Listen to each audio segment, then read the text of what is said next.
أشهد أن لا إله إلا الله أشهد أن لا إله إلا الله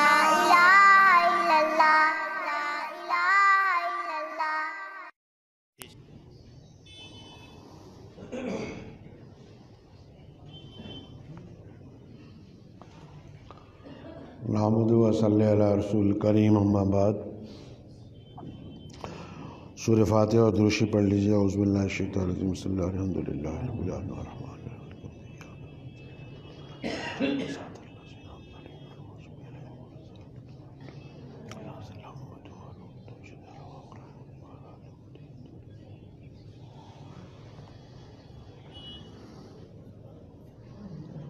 پچھلے جمعے بفضل باری تعالیٰ آپ حضرات کے سامنے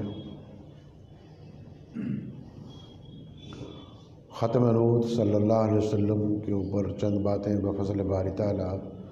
عرض کی تھیں۔ وقت کی کمی کی وجہ سے پوری بات بیان نہیں ہوتی اور آپ حضرات بھی دیر سے آتے ہیں۔ اللہ کے پیارے نبی حضرت محمد مصطفیٰ صلی اللہ علیہ وسلم کی جو ذات ہے اس سے ہر مسلمان کو اپنی جان سے زیادہ محبت ہے، چاہے وہ کسی بھی مسلک کا ہو، کسی بھی برادری کا ہو، کسی بھی جگہ کا رہنے والا ہو، لیکن پوری دنیا کا جو مسلمان ہے وہ اللہ کے نبی حضرت محمد مصطفیٰ صلی اللہ علیہ وسلم سے اپنی دل و جان سے محبت کرتا ہے، چاہے اس کے اعمال کیسے ہیں، چاہے وہ نماز پڑھتا ہے یا نہیں پڑھتا، روزہ رکھتا ہے یا نہیں رکھتا، اور دین کے دوسرے کام جو ہیں وہ کرتا ہے کہ نہیں کرتا۔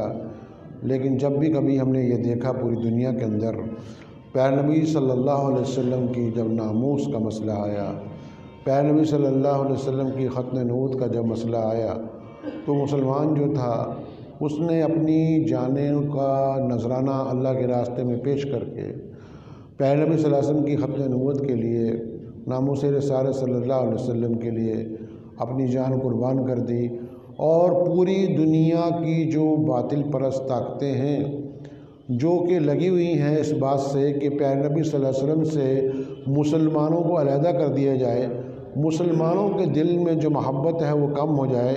اور مسلمان پیارے نبی صلی اللہ علیہ وسلم کی تعلیمات سے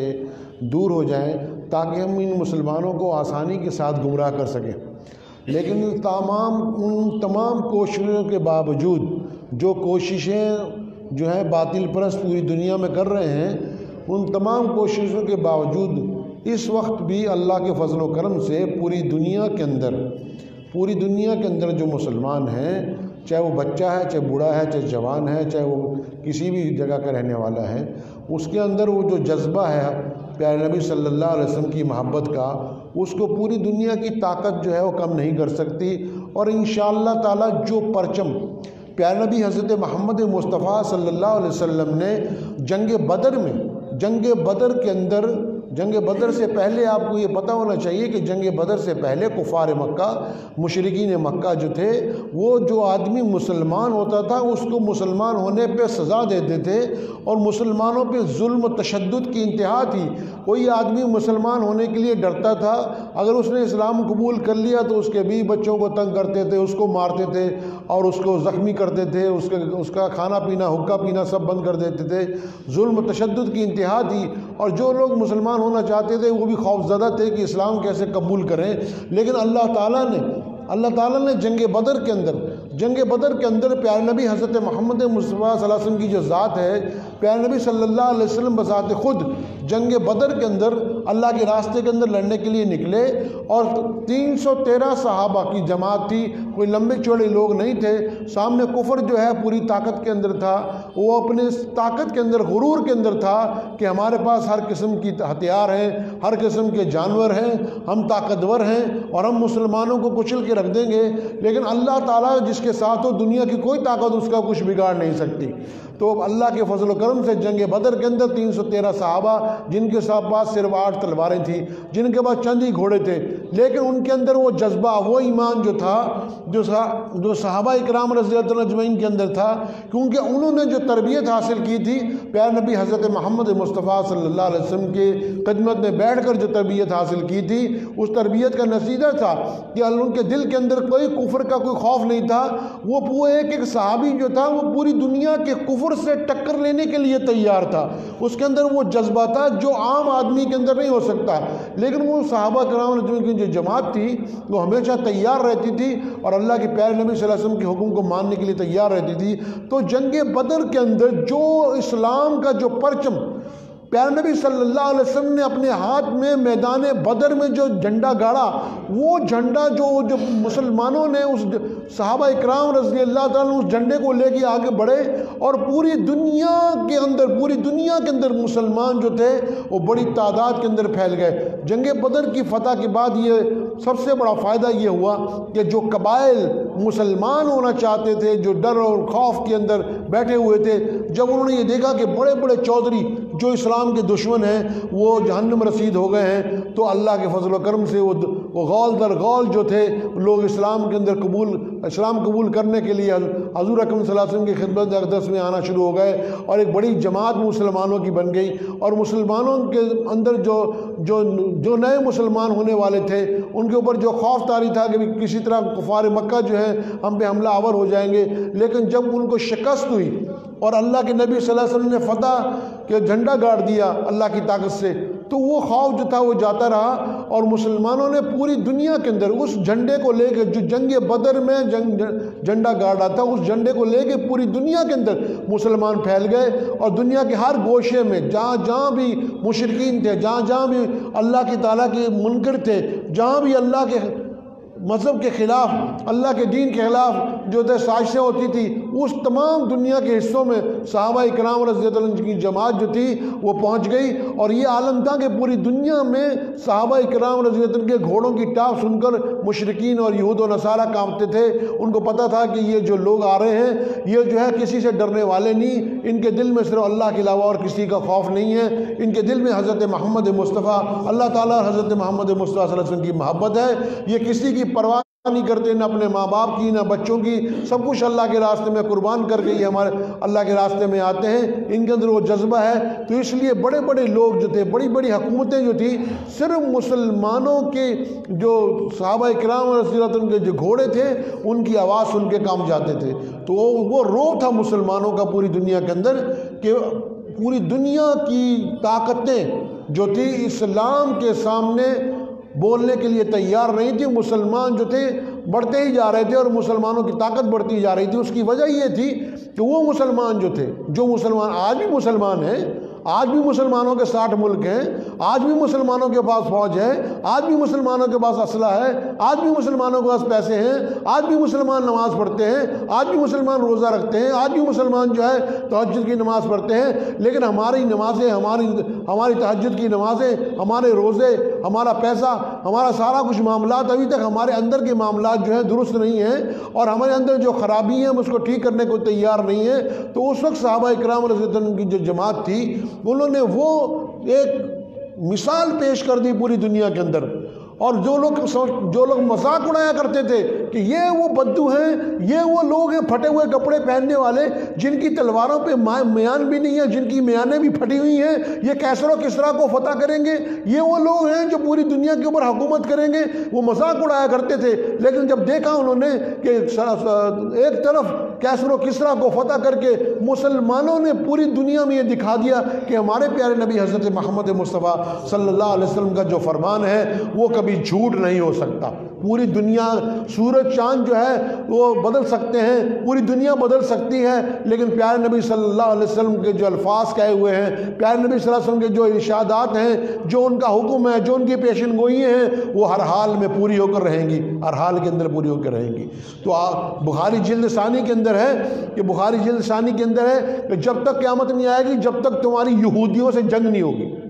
جب تک قیامت نہیں آئے گی، جب تک تمہاری یہودیوں سے جنگ نہیں ہوگی، پتھر کے پیچھے بھی اگر کوئی یہودی چھپا ہوگا تو پتھر بھی پکار کے کہے گا اے مومن میری آڑ میں یہودی چھپا ہوا ہے، اس کو مارو۔ مقصد یہ ہے کہ اس وقت جو پوری دنیا میں جو لڑائی ہو رہی ہے وہ ہماری جو چھوٹے موٹے غیر مسلمین سے نہیں ہو رہی، ہماری سب سے بڑی لڑائی یہود و نصارہ سے ہے، جو پوری دنیا میں پوری طاقت کے ساتھ مسلمانوں کے خلاف لگے ہوئے ہیں۔ 55 ارب ڈالر جو ہر سال خرچ کرتے ہیں مسلمانوں کو لڑوانے کے لیے، مسلم ملکوں پہ حملہ کرنے کے لیے، مسلمانوں کے مولیوں کو خرید کر آپس میں لڑانے کے لیے، مسلمانوں کے اندر نئے نئے آدمی کھڑے کرنے کے لیے۔ ان تمام کوششوں کے باوجود جتنی کوششیں کفر کر رہا ہے، جتنی کوششیں یہود و نصارہ کر رہا ہے، پوری دنیا میں حد تو زیادہ طاقت استعمال کر کے انہوں نے مسلمان ملکوں پہ دیکھ لیا پوری دنیا کے اندر، لیکن وہ کامیاب نہیں ہو سکے، کیونکہ ساری دنیا کے اندر جتنے بھی مسلمان ہیں جن پہ ظلم و تشدد کر رہے ہیں یہ لوگ، اور اسلام کی یہ خاصیت ہے،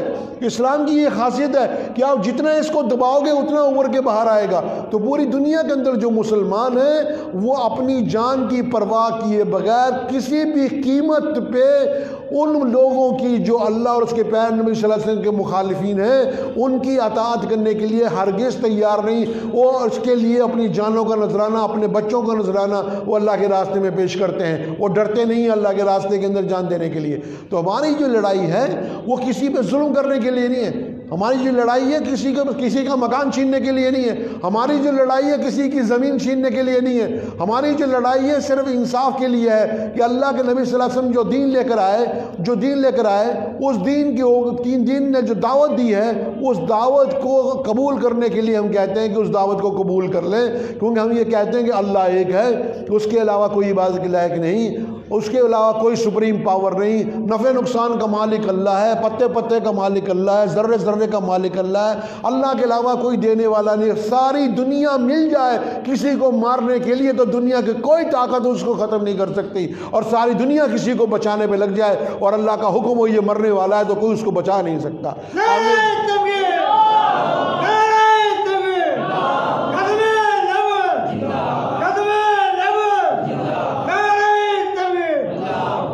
آپ نے دیکھا نا کہ بہت بڑے بڑے لوگوں کو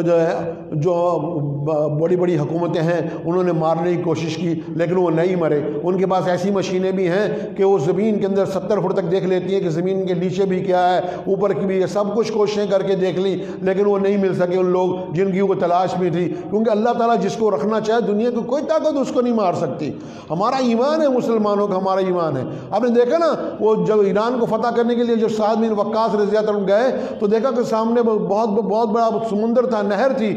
پانی کا دریا تھا بہت بڑا، اور دوسری طرف ایرانی کھڑے ہوئے تھے مذاق اڑا رہے تھے کہ مسلمانوں کا کہ مسلمانوں ہمارے ملک پہ حملہ کرنے کے لیے آئے ہیں۔ کوئی کشتی نہیں تھی، کوئی جہاز نہیں تھا۔ حضرت سعد بن وقاص نے ایک نظر اپنی فوج پہ ڈالی اور حکم دے دیا کہ اللہ کا نام لے کے جو ہے دریا میں گھوڑے ڈال دو، اور اللہ کے حکم سے جب مسلمانوں نے گھوڑے ڈالے تو اللہ کی ایسی مدد آئی کہ کسی گھوڑے کو کوئی پریشانی نہیں ہوئی، اور ایسے گھوڑے چل رہے تھے پانی کے اندر جیسے کہ زمین کے اوپر چل رہے ہیں۔ اور مسلمان جب بالکل قریب پہنچ گئے تو وہ ایرانی جو تھے بھاگ گئے، کہنے لگے وہ سمجھے کہ یہ انسان نہیں یہ جن ہے، وہ اپنا سارا کچھ چھوڑ کے بھاگ گئے۔ اللہ تعالیٰ نے وہاں مدد علامہ اقبال نے کہا نا دشت کیا دریا بھی نہ چھوڑے ہم نے، بحر ظلمات میں دوڑا دیے گھوڑے ہم نے۔ علامہ اقبال نے فرمایا کہ جب ہم اندلس کو فتح کیا، اسپین کو، جو طارق بن زیاد گئے اندلس تو وہاں ظلم و تشدد کی انتہا تھی، وہاں غریب لوگوں کو جینے کا حق نہیں تھا، وہاں بیڑیاں ڈالی جاتی تھی، غلام بنائے جاتے تھے وہاں کے لوگ۔ تو وہاں کے لوگوں نے اپیل کی، جب طارق بن زیاد وہاں پہنچے، جب سمندر میں پار کرنے کے بعد جب اسپین، جس کا نام نیا اسپین ہے، پرانا نام اندلس ہے، جو اندلس کے ساحل پہ کشتیاں اتار دی، جہاز اتار دیے، سب لوگ اتر گئے نیچے، تو اس کے بعد طارق بن زیاد نے کہا یہ کشتیاں جلا دو، یہ جہاز جلا دو جس کے اندر آئے ہیں۔ تو ان کا جو اسسٹنٹ کمانڈر تھا اس نے کہا حضرت واپس نہیں جانا۔ تو حضرت نے فرمایا واپس جانے کے لیے آئے نہیں، ہمارے پاس دو ہی راستے ہیں، شہادت یا فتح، یا ہم شہید ہو جائیں گے یا ہم فتح کا جھنڈا لہرائیں گے اسلام کا، اور جب اسلام کا جھنڈا لہرایا جائے گا تو جانے کے لیے بہت سی چیزیں بن جائیں گی۔ تو ہمارے پاس دو ہی راستے ہیں، اور طارق بن زیاد کے اس عزم نے، طارق بن زیاد کے اس مضبوط ایمان نے اللہ تعالیٰ نے وہ طاقت دی کہ مسلمانوں نے پورا یورپ کا اور فرانس تک 250 کلومیٹر تک اسلام کا پرچم لہرایا اللہ کی طاقت سے۔ اور علامہ اقبال انہی کے بارے میں کہا دی اذانے کبھی ہم نے یورپ کے کلیساؤں میں، کبھی افریقہ کے تپتے فتح ہوئے صحراؤں میں. ایک جگہ جب ترکی کا ایک جرنیل تھا، وہ ایک علاقے میں جب فتح کرنے کے لیے گیا عیسائیوں کے ملک میں، تو ان کو شکست ہو گئی عیسائیوں کے. تو عیسائیوں کا جو بادشاہ تھا اس نے صلح کرنے کے لیے درخواست دی. جب صلح ہو گئی تو کھانا لگا. جب کھانا لگ گیا تو بڑے بڑے اچھے اچھے کھانے سامنے لگائے گا درس خان کے اوپر. اتنے وہ جو جنرل تھا ترکیوں کا، اس نے اپنے غلام سے کہا ہمارا کھانا لے کے آؤ. جب اس کا کھانا لے کے آئے تو ایک پوٹلی تھی، پوٹلی کپڑے کی پوٹلی، اس کے اندر سوکھی روٹیاں تھیں، وہ نکال کے درس خان پہ رکھ کے پانی سے بھگو کے کھانے لگا. تو اس بادشاہ نے کہا کہ جناب آپ کے لیے تو اتنا کچھ ہم نے بنایا، آپ نے یہ نہیں کھایا. کہ لگا تم یہ قورمے کھاتے تھے نا، آج تم تو ہمارے غلام ہو. ہم یہ سوکھی روٹی کھا کر پانی پی کر ہمارے اندر جو طاقت ہے اس کی وجہ سے آج تم ہمارے غلام ہو. تم عیش و عشرت میں پڑے ہوئے تھے، آج تم کو شکست ہوئی ہے. تو مسلمانوں نے کبھی پرواہ نہیں کی. مسلمانوں نے گھوڑوں کی پیٹھ پہ نماز ادا کی. مسلمان بھوکے رہے. مسلمانوں نے کھجوریں کھائیں. مسلمانوں نے کھجوروں کی گٹلیوں کو کئی دن استعمال کیا. مسلمانوں نے پتے چبا لیے. لیکن کفر کی ہر طاقت کو جو اسلام کے خلاف تھی اس کو اللہ کی طاقت سے توڑ کے رکھ دیا، اور پوری دنیا کو بتا دیا کہ مسلمان اگر پھول ہیں، مسلمان اگر اچھے اخلاق رکھتے ہیں، مسلمان اگر کسی کے ساتھ محبت رکھتے ہیں، لیکن اگر کوئی اسلام کے خلاف انگلی اٹھائے گا، اگر کوئی محمد رسول اللہ صلی اللہ علیہ وسلم کے خلاف، ہمارے پیارے نبی صلی اللہ علیہ وسلم کے خلاف انگلی اٹھائے گا، تو وہ انگلی جو ہے اللہ کی طاقت سے کاٹ کے رکھ دیں گے. کیونکہ صرف دنیا کے اندر جو امن ہے، صرف دنیا کے اندر جو امن ہے وہ پیارے نبی صلی اللہ علیہ وسلم کی وجہ سے ہے. اگر کوئی ہمارے نبی صلی اللہ علیہ وسلم پہ انگلی اٹھائے گا تو پوری دنیا کا امن جو ہے وہ ختم ہو کے رہ جائے گا. کیونکہ یہ عزت، یہ ساری شہرت، یہ طاقت، یہ سب کچھ جو ہے ہمیں پیارے نبی صلی اللہ علیہ وسلم کی محبت کی وجہ سے ملا.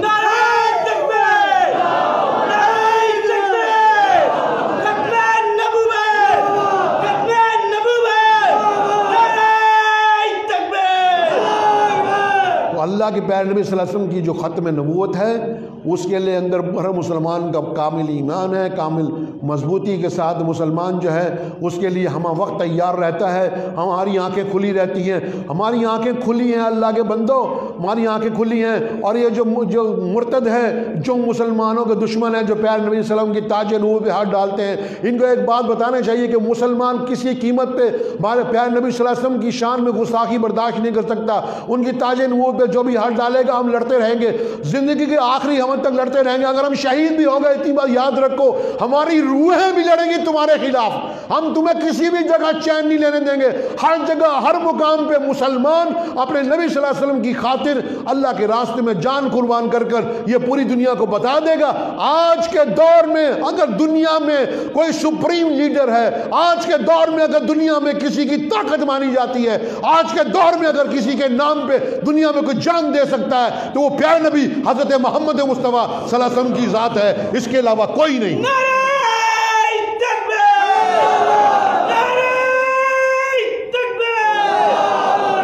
اللہ کے نبی صلی اللہ علیہ وسلم نے کشمیر کے اندر جو مسلمان رہنے والا ہے، افغانستان کے اندر جو مسلمان رہنے والا ہے، ساؤتھ افریقہ کے اندر جو مسلمان رہنے والا ہے، اور انگلینڈ میں جو مسلمان رہنے والا ہے، ہندوستانی کسی سے، ہر مسلمان کو کلمے کے ذریعے ایک دوسرے کا بھائی بنا دیا. لا الہ الا اللہ محمد رسول اللہ صلی اللہ علیہ وسلم جو پڑھتا ہے وہ ہمارا بھائی ہے، چاہے وہ کہیں کا بھی رہنے والا ہو، کسی بھی ملک کا، کسی بھی ذات کا، کوئی برادری کا، چاہے کنساری ہے، پٹھان ہے، کچھ ہے، امیر ہے، بٹ ہے، کچھ بھی ہے، قریشی ہے، کچھ بھی ہو، لیکن مسلمان ہے وہ ہمارا بھائی ہے. یہ ساری ذات برادریاں بات کی ہیں، پہلے تو مسلمان ہے، اور جو مسلمان ہے وہ اپنے مسلمان بھائی کے لیے تڑپتا ہے. اور جب کسی مسلمان کو تکلیف ہوتی ہے تو مسلمان اپنی جان دے کر بھی اپنے بھائیوں کے لیے اللہ کے راستے میں قربانی دیتا ہے. وقت ہو گیا ہے، دعا کیجئے کہ اللہ تعالیٰ مجھے اور آپ سب کو اس کے اوپر عمل کرنے کی توفیق عطا فرمائے. وآخر دعوانا الحمدللہ رب العالمین.